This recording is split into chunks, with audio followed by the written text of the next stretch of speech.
I was basically growing up in the juvenile detention, right, in Westbury Shelter in New York. And they became so fond of me that was my first job. I didn't even fill out a job application to get it. One of the employees that had retired from there, who saw this little girl who kept coming, due to really being neglected, right? I didn't cause a problem. I didn't fight. I didn't curse. So this lady named Miss Royster, may she rest in peace, she came to me and said, here's my phone number. Please don't tell anyone. I can get into a lot of trouble. But God said to help you. God said that you need me. So she was in my life all the way till she passed away at 84 years old. And I was maybe about 10 when she gave me that number. So she walked me in there. It was the same director, Mr. John Blatney. And he said, of course I remember her. Of course. And she said, I want you to give her a job. And he said, absolutely.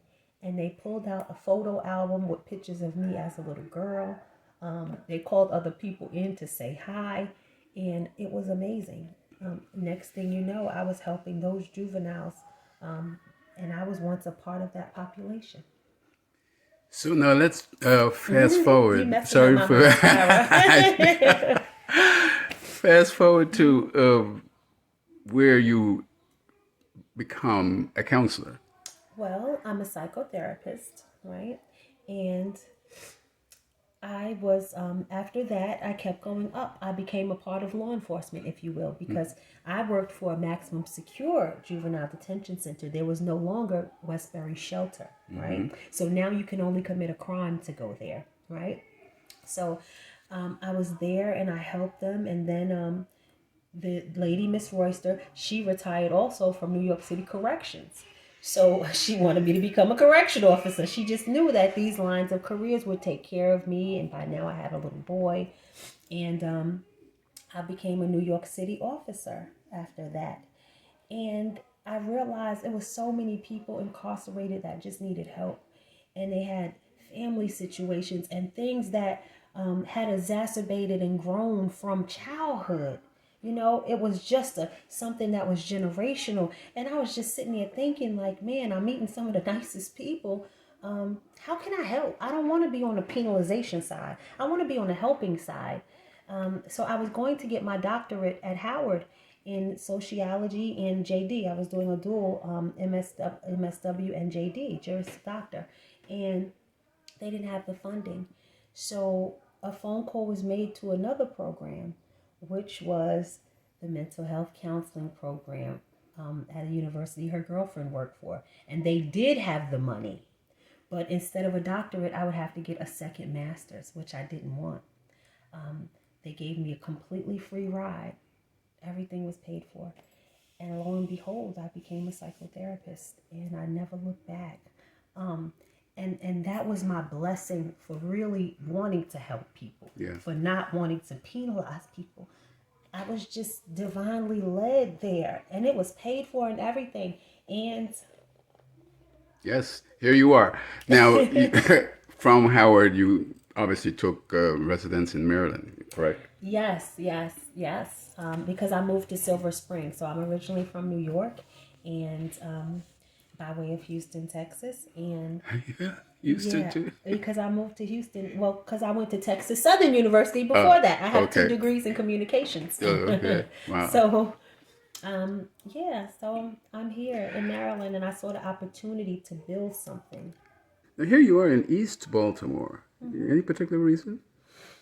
That's where I came to do my residency for my license, to get licensed. You have to do a 2-year residency with supervision to get your license, a supervised residency. And I did it in Baltimore because I looked for an agency that had all of the things that I wanted to have. And the more I learned about what I was doing and what people needed, I said, wow, if I can get them for a period of time and give an impact and have an influence in their lives, maybe I can care about them and love on them enough and talk to them and show them and provide treatment and care and counseling to where they be like, you know what, I could do this for somebody else and share my story, So, and then I thought about the kids that a lot of them were neglecting. I could tell from that perspective. So this takes a lot of organization. Yeah. You have a staff? Yes. How large is your staff? My staff consists of 12 people. Okay. 13 people. And how do you get these various patients that I see outside there? We get them from recommendations, referrals from UMMC, the University of Maryland. We get them from Johns Hopkins. We get them from Union Memorial. We get them from Sinai Hospital. We get them from CPS referrals. We're looking to build relationships to help the TAY age population. TAY is an acronym for Transitional Age Youth, which I was. I left home at 14 because I didn't like what I was going through. And I went into a group home that helped you transition, right? And during that time from 14, at 14, I went to the courts and tried to become emancipated. And they said I was too young. They said I was too young. Yeah. So they gave me, I said, well, what do I need? And what age can I be? They said 16. So for my 16th birthday, I gave myself the gift of emancipation. The lady, Miss Royster, that I had met in juvenile when I was about 10, she was right there. So what is this gift of emancipation? It means that I petitioned the court to become my own adult, if you will. At 16? Because my mother was incarcerated. Right. And I got put out of the school because I didn't have a parent that would show up or answer any of the notices. But I went to school every day and did well. So I had to finish school, so I became emancipated. But before I got emancipated, I moved on my own. And I went to a school district where I lived, and I put on my prettiest dress, and I went to the superintendent of the school, and I asked, would he help me get into the school? And he said, This is New York? No, yeah, this is New York. Okay. And it wasn't the county I grew up in. It was out east in New York. And he was an Indian man. He was Dr. Kanja Bahari. I learned how to say his name because he was so pivotal in my life. And he has no clue of this, but there was people in the community that heard my story or saw what I needed, and they helped me. Okay. So how many people did you feed today? I have no idea how many I fed, but I think that I had a good turnout. I think we had a great event for our first annual De-Stress Fest. You had a lot of food. Where'd you get all that food from? Some food was donated. For example, Safeway donated a gift card, a $50 gift card to get some little incidentals. There were people from the community. Kudos to you, Baltimore, for coming out. People Cash App donations. People stopped by and gave donations. People made food and brought it. It was just a really great event. How did you send out invitations or notices to the people that came? Well, we have at Tosh Talk Therapy. You can follow me at Tosh Talk Therapy on Instagram and Facebook. And we go on live. We go on live and talk about things, talk about discussions. We post different things for mental health and behavioral health. We sent out flyers. We did evites. We put signs at both sides of the street. We had a street team. The clients, we created street teams with flyers to go out and get people from the community off St. Paul Street, 25th Street, all of that. So that's how we were able to make sure that we did everything we needed to do and got it word out to the people. Wow. So are you going to do this again? Or you said the first annual? It's the first annual. So right. Yes, we will do it every year. We will have something amazing and invite the community out. We're actually doing something for Juneteenth. So we'll have a little festival. We'll barbecue. I love food. Food is my love language to my community, to my people, right? So I always like to cook. I always like to feed people. Food is a feel-good thing. It brings people together, and it doesn't take much. And laughter, So how do you measure success here? I measure success by the smiles on the people I serve. Really? Yeah. What about their minds? Their minds, when their minds are good, they're smiling.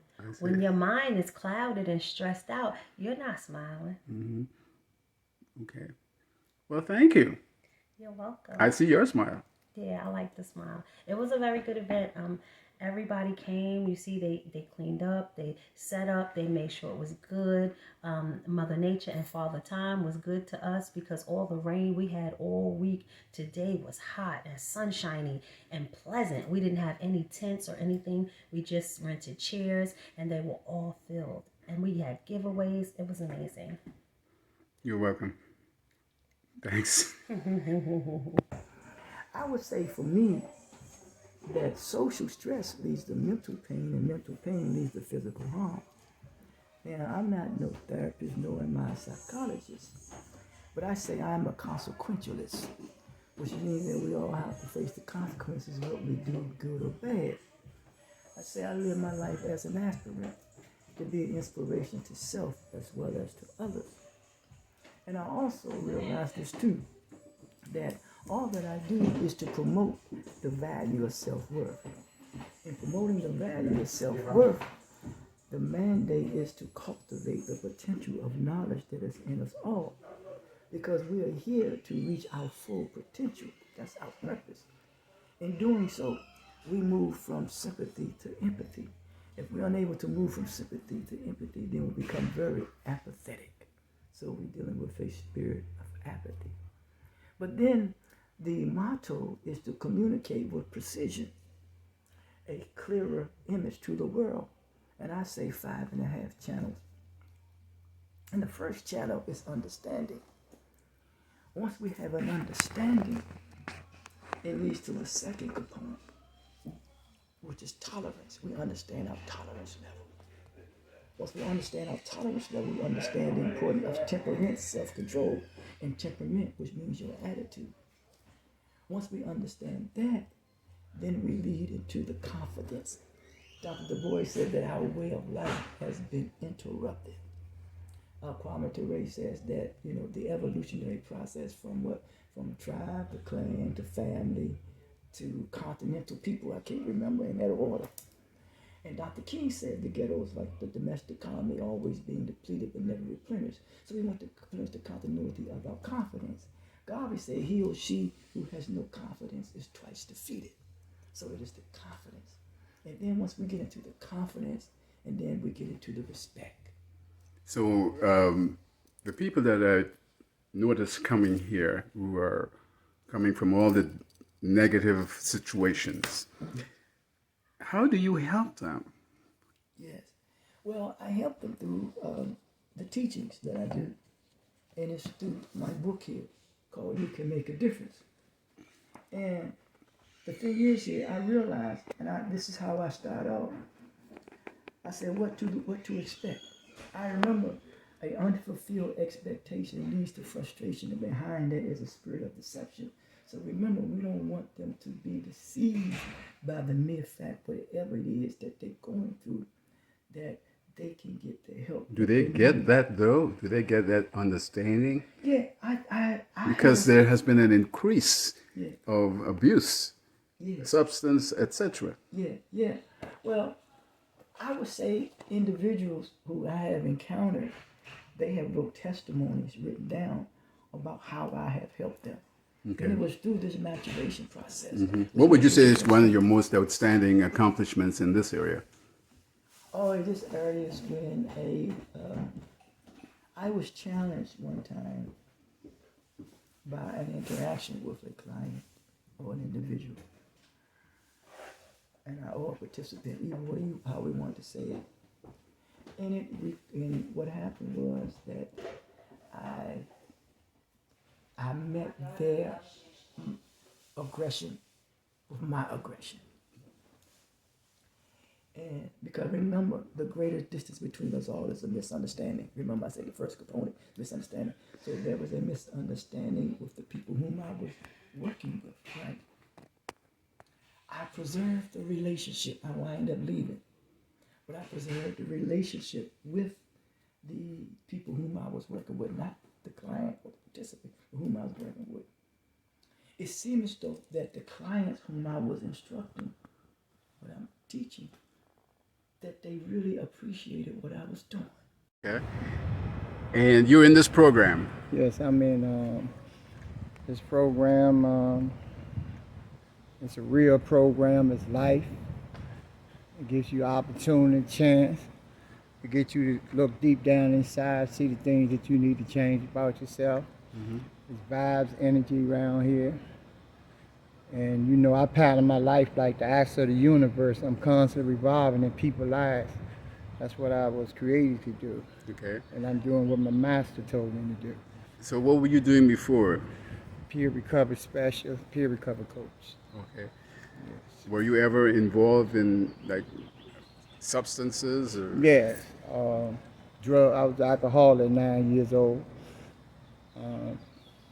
Shot dope when I was 12, 13 years old. Been married. Had a lot of trauma in my life. Yeah. Mental health issues, things that people don't talk about. Drama, been abused, and the whole 9 yards. Yeah. But So you found this place? yes, I find this place because they care about people, and it's from the heart. You know? And I'm really excited. You know what I'm saying? I was laying in my hospital bed. I had pneumonia, and I had a fever and a liver problem. And while on my bed, you know what I'm saying, I decided to make a change. And How long ago has that? the door was always open for me.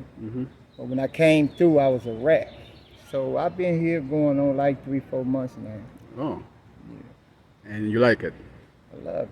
I heard you sing a song a few minutes ago. Yes, this little light of mine, I'm gonna let it shine. This little light of mine, I'm gonna let it shine. Everywhere I go, I'm gonna let it shine. Let it shine, let it shine, let it shine. Right on, George. Thanks.